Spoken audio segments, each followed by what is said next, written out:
I am excited to chat with you today, Hilda. You have a wonderful background and experience in coaching and challenging others. Before we get into that and how you're developing great leaders, I'd love to hear and learn a little bit about you. So feel free to share with our audience anything you like about your career trajectory and how you came to be a leadership coach. Okay, that is so a huge question. I love what I do because I love to see transformation happen. And that happens when you are one on one with an executive that has dreams and aspirations and they want more or better or balance or they want to achieve results. And I I do support them towards that success to achieve. And of course, I work with them to remove all the stones and the barriers through the journey. Because if changing would be a straight line, as coaches, we shouldn't have work to do. But it's a journey with ups and downs and barriers and saboteurs. So in that journey, they need to understand what is change, why it takes so much to change, and how to work to achieve results, and especially how to sustain what you achieve. And that is the hardest part. Definitely. The topic of change comes up so often in leadership, and helping folks navigate through change is especially challenging, especially when, as a leader, you don't know what's going to happen on the road ahead of you. And I believe you talk and help people form roadmaps for themselves and for their team. And I can only imagine how both helpful that is in terms of planning, but also still challenging and probably requires some agility and flexibility in putting that together when we don't know even half the changes that might be coming our way. So, what's your process for approaching that and putting that roadmap together? Okay, first of all, you said something that is quite important, and we live now in uncertainty. And that puts an additional challenge to change because usually we want something, but we are not sure in this context how to do that and how to remove or order what's going on here. So, first of all, I do have a conversation about dreams and aspirations. What do you want? And who do you want to become? And that is a great question. With a coach or without a coach, to question yourself about future and designing next steps in your personal professional life or become who you want to, stronger, better, more balanced, to shape some capabilities. So the first conversation is about you. What do you want? And who do you want to become? And maybe you are a great leader in an organization, but there are so many challenges and the context is so uncertainty. So you need additional capabilities that you didn't use in the past. And I love the title of Marshall Goldsmith's book, and I use it as a quote: "What got you here won't get you there." So we need to be really aware of what new capabilities do I need to acquire or refine in order to serve better, to grow better, to do business in a context like the current context that we live in. So the first one is a conversation of what matters, because if you are going to change, better that it will matter a lot to you. So that is a great beginning. And after that, to understand how can I coach you and how can I support you and what helps you and what do you need for me. I think that's a great place to start, knowing what those goals are. And I don't necessarily want to say end goals, because goals can change and evolve as we meet one goal, we have new ones form. And it makes me think too, Hilda, at the same time as we're reaching goals, we constantly probably have to update our roadmap too. And you mentioned something earlier about saboteurs and mental blockers that can creep in. How do we, well, identify those and then overcome them? Or do we need to identify them to overcome them? How do we push past that? Yeah. Well, as everything, first to be aware is really very important, because if you are not aware of what is an interference in your life or what gets in the way and how you get yourself in your own way, if we are aware, we can change it. But without awareness, we cannot move anything. So the first is awareness. And I do have a quiz to understand how we get in our own way, with 5 different ways of finding ourselves with saboteurs. So first of all, be aware that you are the one that put yourself in some situations, that we have automatic patterns and we have our own way of solving or stopping or not doing or procrastinating. So first of all, be aware of. And after that, there are so many tools to stop your saboteur. Okay, I realize I'm a hyperachiever and it sounds good, right?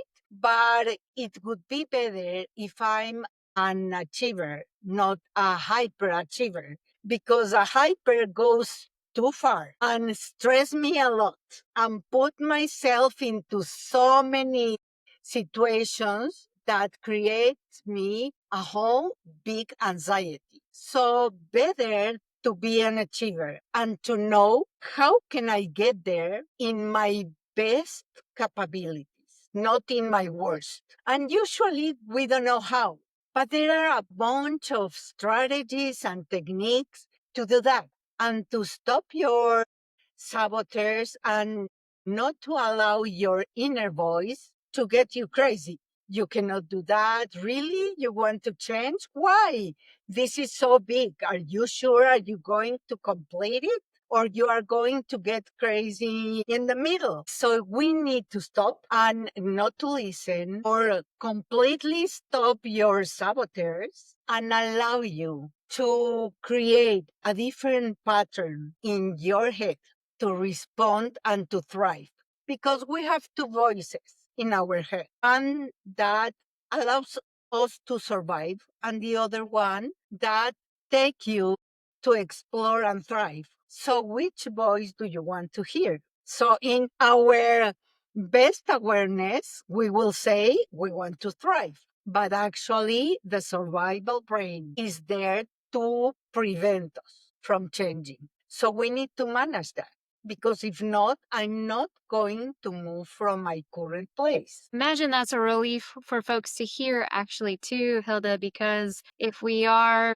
used to hearing that voice that prevents us from maybe taking the next step forward, it might be our mind trying to help protect us without recognizing that we're about to take a challenge, we're about to take a risk for our benefit, not necessarily to our detriment, and yet it can still be challenging, I'm sure. So, how do you help someone, or what are some strategies or tips or tools that someone could use to sort of navigate that challenging resistance or that saboteur in our head who's trying to keep us from moving forward out of fear? Are there practical ways that we can maybe apply quickly if someone's feeling that right now? Okay, I can share with you the 3 C's I learned from Amy Porterfield, and she learned from another person, but actually I can share it and it's amazing. And the 3 C's are catch, cancel, and correct. And catch is awareness. Okay, I'm listening what I'm saying to myself and I'm doubting about my possibilities. And my in my mind is something like, really? Do you want to do that? Why? You are fine the way you are. Don't push yourself too hard. It's too risky. You don't have those capabilities. So I'm listening to myself. This is a way to catch. But if I'm too noisy, because sometimes we are in the middle of a lot of noise and we don't realize, we can feel our body immediately is experiencing stress, anxiety, frustration. I'm nervous. I'm mad. I'm desperate. So we can feel in our body all those changes. So first see to catch yourself. The second is to cancel. And to cancel is a very nice way of saying, I don't have time for that. I really don't want time. I'm not going to pay attention. This is crazy. So stop it. So definitely we need to say that aloud. Stop it. Not from that voice, not without stress. So stop it. And the third C is the first is catch, cancel, and the third is correct. And correct is to say, in that project, I do have experience. I do have 20 years as a coach, or I do have my best talents are to sell, to inspire, to. Okay. So in the correct part, you put yourself with all your talents and strengths and capabilities and possibilities, and you say out loud. So you create certainty to yourself. Catch, cancel, correct. And it's a way of not paying attention to your survival brain. Love that, Hilda. And I love the second one, especially cancel, because I feel like we're taught to listen and to listen to our inner voice, maybe so much so that we let that doubt dictate to us what our action should be, or stop us from our charted path. And everything that you're sharing is allowing for us to listen and at the same time recognize when that mental block is happening, and then we can course correct with new thoughts and put that into action. So I love that approach. I hope that folks find that very helpful. It sounds easy enough for all of us to start putting into practice right away. I'm sure practice makes progress though. Okay, practice is everything. So if you want to build muscle, once a month is not going to happen. It's every day. And that way you will be build muscle and you will stop an automatic pattern that lives with you since ever. What are some other challenges that folks you coach run into that might prevent them from moving forward and they get stuck?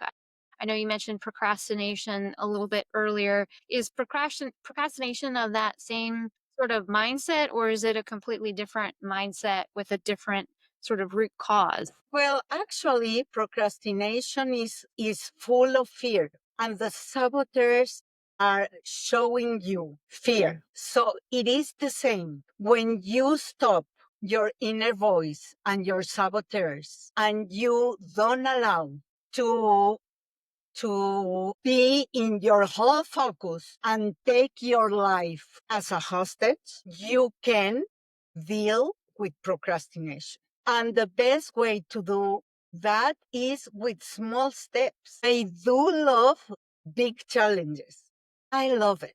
It's like I get hungry and I want to, and excited, and my energy, I put everything outside there. But the brain scares a lot because it supposes that you are going to change. And that sounds risky. So the best way to trick your brain is to chunk into small pieces. You can have a big goal, but you need to go piece by piece. And what stops us is we love speed and results and to be hyperachiever, and we are ambitious and we want everything in life, and we put all the pressure in ourselves and in others, and the mind gets crazy. So we are going to get there, but we need to walk really step by step, and it's the best way. The mind never realize you are going to change, and actually you are moving toward your goal.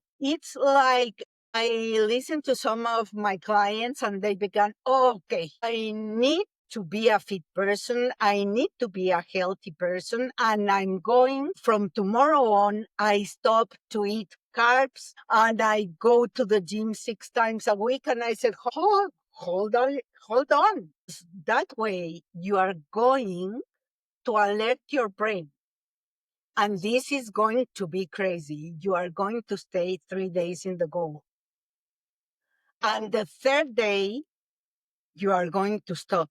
So tell me, please, what can you do in a small, short step today? No, no, I will begin tomorrow. Yeah, yeah, yeah. But today, what are you going to do? Maybe you want to sign up for the gym today, not to go, to sign up. And it's a step. And maybe tomorrow you want to go for sneakers and shorts. Okay. And the third day, you are going to the gym. Can you do 10 minutes? Of course, I can do 10 minutes. Okay, 10 minutes. 10 minutes is nothing, Hilda. And I said, it's just a beginning. 10 minutes is your commitment. If you want to stay more, you will stay more. But your commitment is 10 minutes. Can you do that? And that way, with so short steps, tiny steps, but one built into the other one. And that way, you are going to change and be a fit person and eat a healthy food. But it's not zero carbs, nothing. No. Yeah, it's especially hard, I think, for folks who want to try and do it all at once, and we want to be the person that we imagine in our heads, and so we bite off more than we can chew, or we're trying to line up all of those healthy habits and stack them before we've given any time to build up a rhythm or consistency, and I've certainly felt that. I know how overwhelming that can be, and having to remind myself and then reminding others, which is exactly what you're doing, Hilda. I think it's really important reminder, and I'm glad you shared that with us today. I know that you do a lot of coaching of individuals. Do you also work with teams too and larger companies? I do. My favorite is one on one because I can see and go deep and precise and support. But also, I work with teams and I work in mastermind groups. So, what I love of teams is the possibility of being there for the person. Have this gratitude of sharing my best ideas and practices and experiences and the way I see things, and hoping this can help you. So I love teams because of that. But not every team is ready to do that. That's a great point, and I love that you're there in that individual's corner to support them and coach them. We all need someone in our corner to champion us on. So, Hilda, if folks want to reach out to you and connect and receive some of that coaching from you, where can they meet you and find you online? Yeah, thank you. I want to say something. My best achievements in life is because I do have a coach, a mentor, and accountability partners.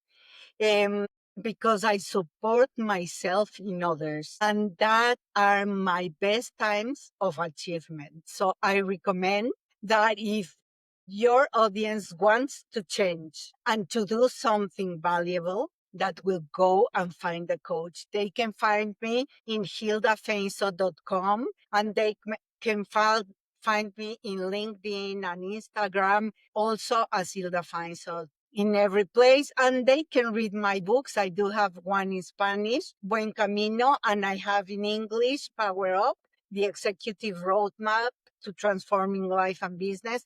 And this conversation is about change and saboteurs and how to achieve in the long run. And Power Up is a great aid for that. And those books are in Amazon, amazon.com. I love that, Hilda. There's no reason people can't find you online and connect and reach out to get all of your wisdom and coaching and support. You're absolutely right. We owe a lot to all of our coaches and our mentors and our accountability partners. I have those myself, and I know that we would not be anywhere that we are without the folks who are cheering us on. And that's so important that we're also cheering everybody else on too. So thank you for cheering on our audience here at Bad Bosses Great Leaders podcast. You're welcome back anytime, Hilda. And thank you to our wonderful audience for tuning in for another episode. Thank you. So glad.